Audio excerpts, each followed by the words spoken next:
Hello and welcome to this random video of me trying to patch this hole in my wall. Now, I don't know exactly why it was here or what it was made for. Clearly for something that's no longer here, but it was definitely intentionally made, and that is important because since it is intentionally made, it is still sturdy. So with plaster walls, if the wall has crumbled away, it is likely going to be loose. But since this was made intentionally, all of this is still sturdy.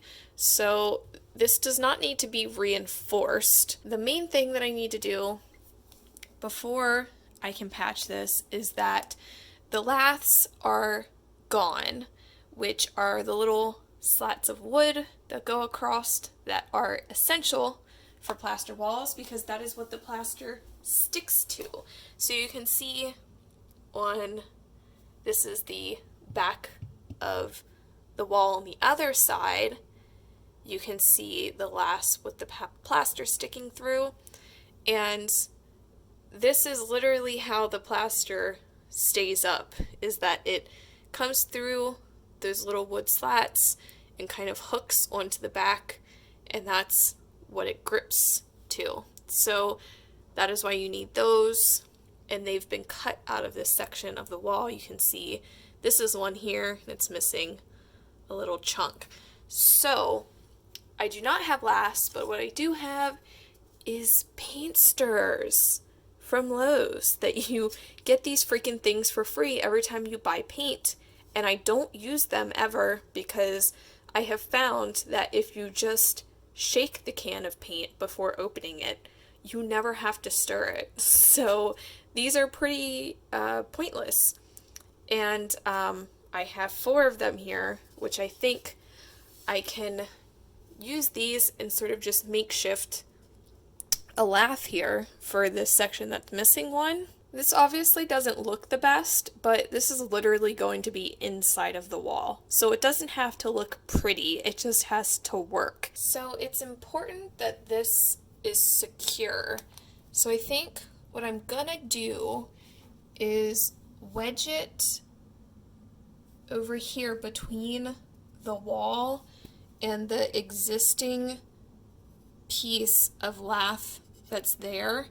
And that's going to be super secure because that's sandwiched between the lath and the plaster wall. And then I'm just going to stick a nail here to attach it to this 2x4. And then I think I also want to sort of put a piece here as well where this like carved out section of this one is. I want to reestablish that and make sure that's going across, and same with this little section down here.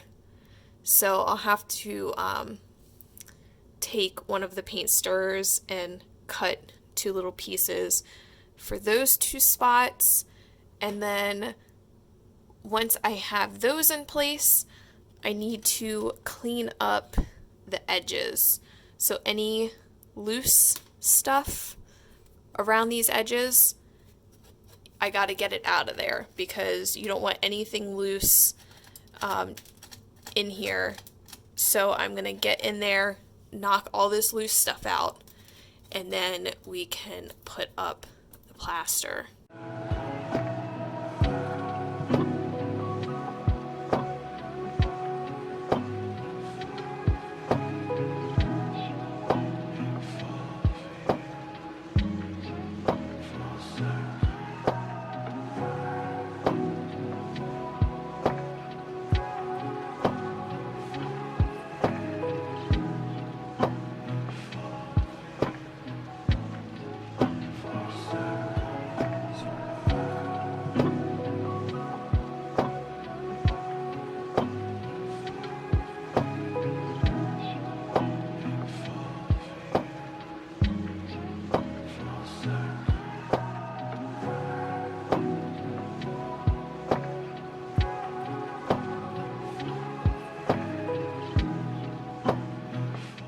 Okay, so we've got our makeshift lath system in place.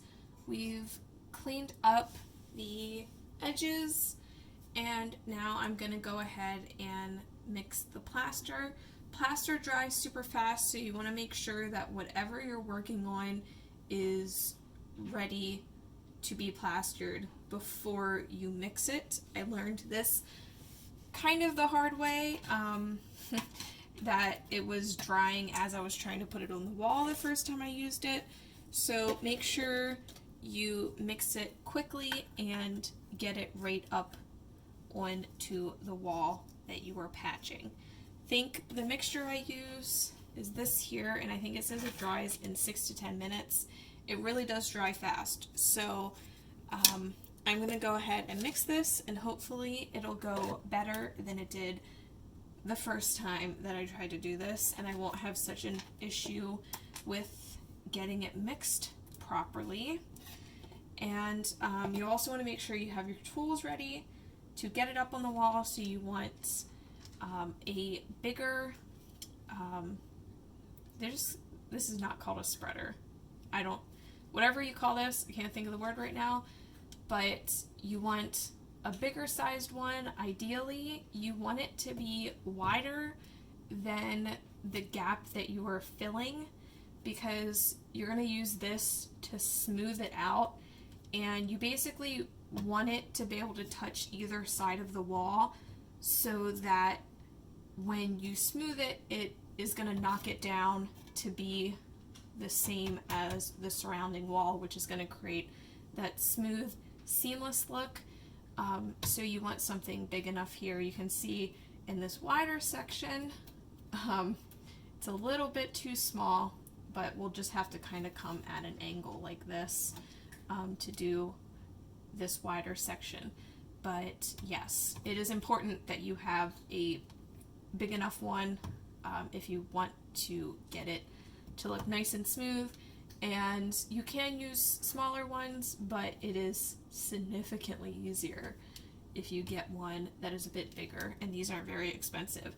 I also have a smaller one that I'm going to be using initially to push all the plaster in, but this is the one that's going to make it look nice after the fact. I've got everything I need laying here on the floor. I'm just making sure I actually know where everything is. And I almost forgot, an important step of plastering is to moisten the wall. I'm not really sure how or why this works, but apparently if the boards are wet, it helps the plaster stick to it. I don't know why, but I watched videos about plastering, and this is what it says to do, so that is what I'm doing. And I don't think I mentioned before, but the smaller section of wall that I have already plastered turned out fine. So hopefully this bigger section will come out the same way. For plaster, I think the consistency is basically when it looks wet but it's not runny is when the consistency is good. I'm not an expert on this though. There's plenty of other videos on YouTube of people that do this for a profession. I will link the main one that I found that seemed like a very good resource for plastering, and especially patching plaster walls. That guy knows what he's talking about, so.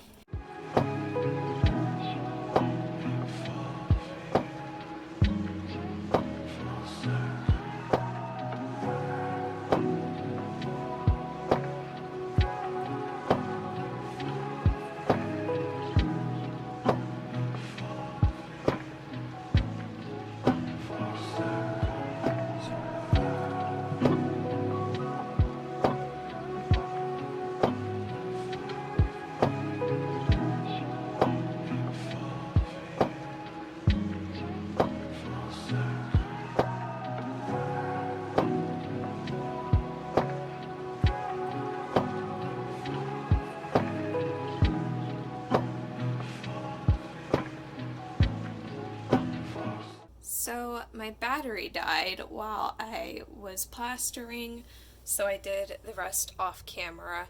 And it's been a few weeks actually, and you can see the hole is completely filled.